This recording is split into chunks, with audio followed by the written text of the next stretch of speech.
What's going on, everybody? How y'all doing? Welcome back to Endure, Believe, Rise. I hope this message reaches you in good energy. I hope you and your loved ones are in good health. So today I wanted to do another moment that gets me hyped. I'm on my way to the gym. I actually need it today because man, I don't feel like going in, but we're gonna go get us a good one in.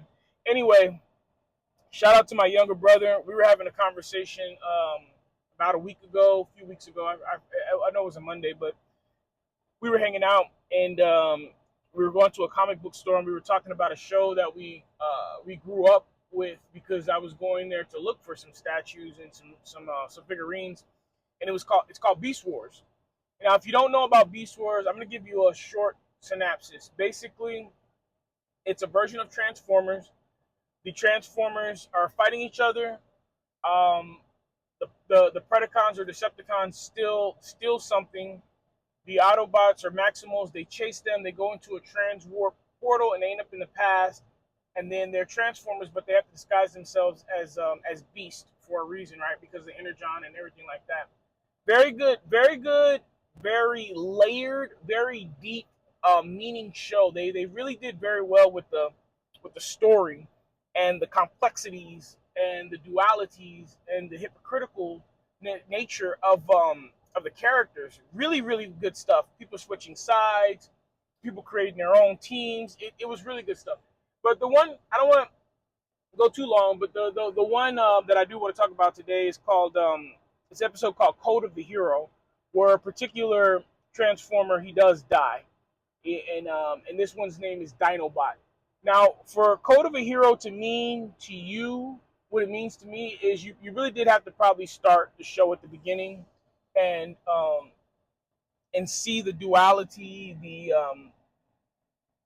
hypocriticalness or nature of Dinobot, the things that he struggled with internally and and externally. You know, when you see a character like that who starts on one team, goes to the other, and is never really accepted by either side, that person seems to be always trying to find their place, find their meaning. And I think a lot of us out there have experienced that in our lives, right?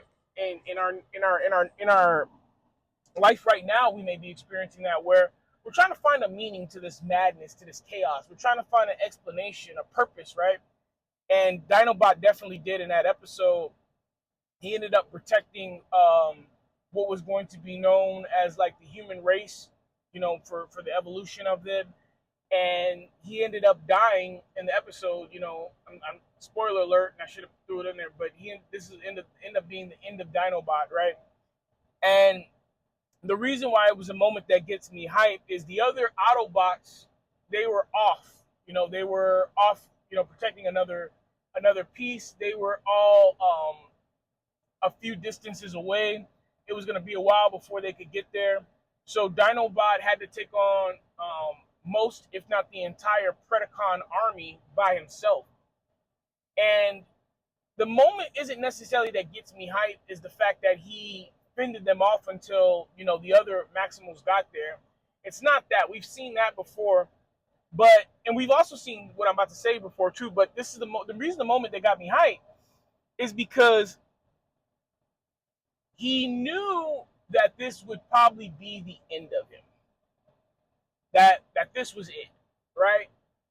And in facing his end, he knew he had a choice on how to face it. Or rather, he knew he had a choice if he was going to face it at all.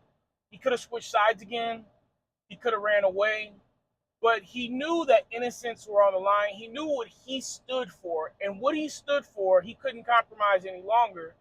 So with that being said, he decided to face it with courage, with strength, with unwavering tenacity, and just deciding to say, I'm going to stand here, I'm going to fight.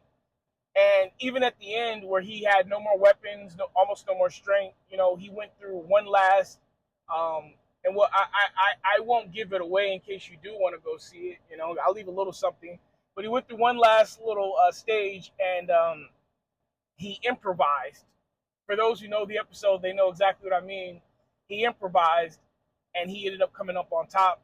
So That's why Code of the Hero is one of the moments that get me hype, is because I think there's a lot of times out there where we've come to the conclusion, the realization that the outcome is already gonna be there. Like, this is it.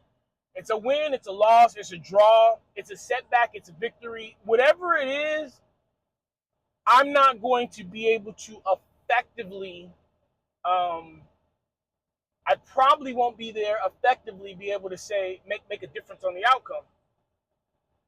But no matter what that outcome is, I still get to decide how I'm going to face that outcome, that eventuality. I'm going to decide how I'm going to carry myself when the credits roll. And I think that's something that we all, realize is like, hey, one of these days, the final scene is going to play and the credits are going to roll. The final act will be, put out and the curtains will fall. One of these days, the last piece of the song will play and then the track will stop. What I'm saying is one day our life is going to be over. And what I take from moments like that, and it's not just this Dinobot moment, it's not just fiction, it's not just things that I've read in books, but things that I've actually seen, things that I've actually been told, is when you're facing your end, nobody can take away your attitude on it. No one can take away how you are choosing to go to that end. No one can take away or make you be or feel one type of way. You get to decide. You get to decide how you're going to walk out there and take your final bow. The attitude in which you do it, right? We may not be able to decide the circumstances. We definitely won't be able to decide the time, but we do get to decide our attitude through life. And that's not just with death, right? That's not just with our mortality, but that's also with losing a job. That's also with ending a relationship. That's also with having things that are taken from us or that we lose. Ali Sadiq, and now I'm kind of going on a rant, and I apologize. I'm going to wrap it up after this. He has a special called Domino Effect Part 2, Loss. And at the beginning of it, he says, people in my culture, we don't talk about loss a lot, but there's going to be some losses out there. And that's true. You're going, and I don't wish this on anybody. As a matter of fact, I wish the exact opposite. I hope you never lose a damn thing in your life. I hope you are a gladiator and an undefeated champion. I hope the enemy flees from you every second that you, in every room that you walk into, and is constantly hounded by your presence and tries to stay away from you. But in the event that I'm wrong, in the event that my wishes don't come to fruition, in the event that you do face loss, I want you to know you get to determine your attitude. You get to look at loss how you want to. You get to shape it. It's one of the things that Billy Alsbrooks talks about in his book very prolifically and very in detail, is framing defeat. And I want to make a video on that. I'm going to do my best to make some time and make sure I make a video, but framing your defeat properly, making sure that you are not framing it as permanent failure, is something that you definitely have to do to make sure that you keep your motivation up, that you keep your momentum up, that you make sure that you protect your mindset, that you protect your heart. So before I go into any further and I make this a 12-hour video like I tend to do, I'll wrap it up there. Moment that gets me hyped. Just a conclusion. It's the episode Code of a Hero on Beast Wars. And go check it out if you guys are curious to see what I'm talking about. All right, guys. I need you to take care of yourselves. Please, be kind to one another. Keep me in your prayers. I'll forever keep you in mind. Endure, believe, rise.